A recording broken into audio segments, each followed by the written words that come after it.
Dulur-dulur, assalamualaikum warahmatullahi wabarakatuh.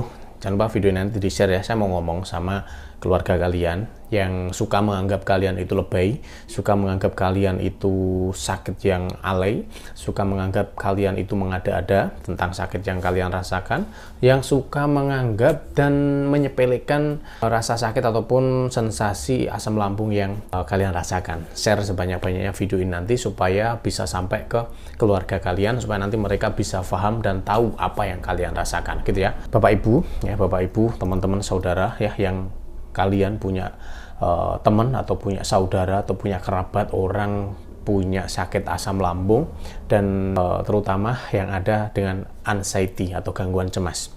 Jadi begini, tak ceritain. Saya juga mantan penderita asam lambung di tahun 2018. Jadi orang sakit asam lambung itu kalau misalkan dia itu tiba-tiba kok kayak mau mati gitu ya, rasanya itu tiba-tiba cemas kayak mau mati, itu bukan lebay loh ya, itu bukan lebay.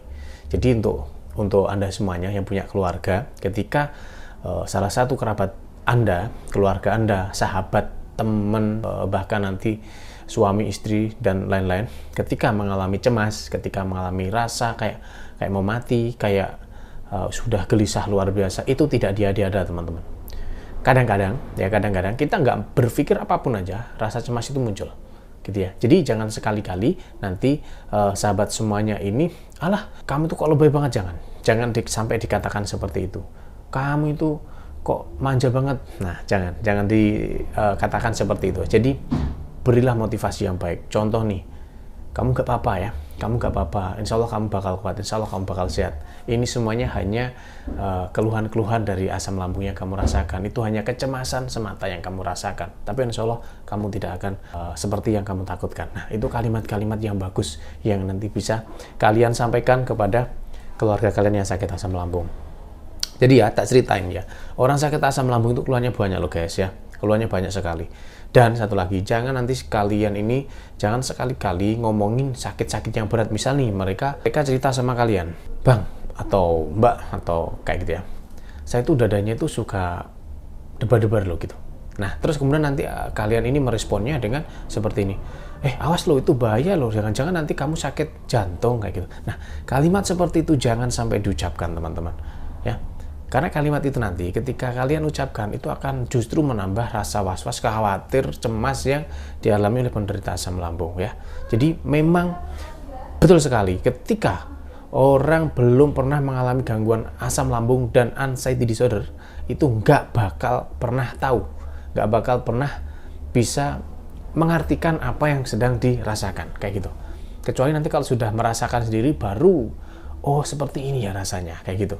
Jadi sebelum Anda ini mengalami sakit asam lambung dan anxiety, mending tidak usah, jaga pola makan, jaga pola pikir, jaga pola hidupnya supaya tidak mengalami gangguan seperti itu, gitu ya. Dan ketika punya kerabat, tolong ya, please, tolong dampingi, kasih motivasi dan jangan ditakut-takutin, gitu ya.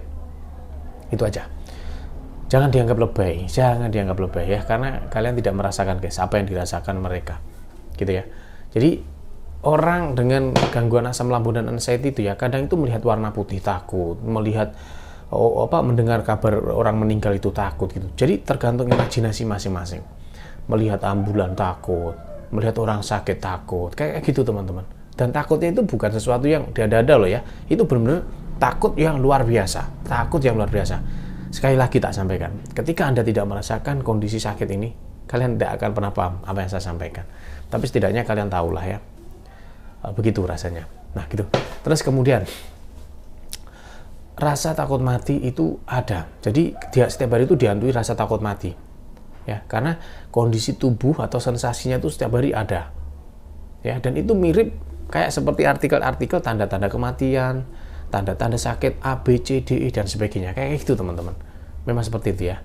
Dan perlu teman-teman ingat, orang sakit asam lambung itu bukan semata-mata perutnya sakit, bukan. Nanti kalau sudah ada keluhan GERD dan anxiety disorder, psikosomatik itu kompleks, keluhannya banyak. Selain perut panas, perih, kembung, begah, nyeri ulu hati, dada panas, jantung berdebar-debar, sulit menelan kayak kecekek, leher mengganjal, pusing, kelingan, vertigo, sempoyongan kayak jalan di kapal gitu ya, tangan dingin, kaki dingin, berkeringat dingin dan sebagainya, tidak bisa tidur ya, insomnia itu ya, khawatir yang terus menerus, berat badan turun kayak gitu. Itu nanti yang dialami ketika sudah kronis. Tapi bukan berarti meskipun sudah kronis nggak bisa sembuh ya, tetap bisa sembuh. Saya pun dulu juga udah parah saya dulu. Tapi alhamdulillah bisa sembuh atas izin Allah Subhanahu wa taala. Jadi please sekali lagi tolong untuk kalian semuanya yang punya keluarga sakit asam lambung, tolong dampingi, tolong dekatin. Ya, tolong dikasih motivasi setiap hari. Ya. Jadi nanti kalau misalkan pengen berobat silahkan diantarkan berobat, pastikan berobat di tempat yang tepat, datang ke dokter, terus kemudian nanti minta di lab supaya ketahuan semuanya. Insya Allah kalau masalah asam lambung aja itu nggak bakalan ini kok ya, nggak akan terjadi apa-apa pada organ tubuhnya. Biasanya ya cuma asam lambung, semua organnya sehat kayak gitu. Nah, saya sendiri punya rekomendasi herbal untuk teman-teman ya yang punya keluhan sakit asam lambung, MAH, GERD, dan anxiety disorder. Teman-teman gunakan madu aslamgat, bisa kalian minum sehari 2 kali. Ada di TikTok Shop dan juga ada di Shopee. Ya, nanti silahkan dicari aja. Namanya madu aslamgat, seperti ini bentuknya. Ya, aslamgat kayak gitu. Semoga membantu teman-teman. Jangan lupa di-share ya supaya kalian nanti tidak dikatakan ini lagi, supaya kalian tidak dikatakan orang yang lebay, pemalas, sakit-sakitan dan sebagainya ya. Dan doakan aja mereka yang belum sakit asam lambung tidak mengalaminya, karena insya Allah tidak akan kuat ya. Oke ya, jangan lupa di-share. Assalamualaikum warahmatullahi wabarakatuh.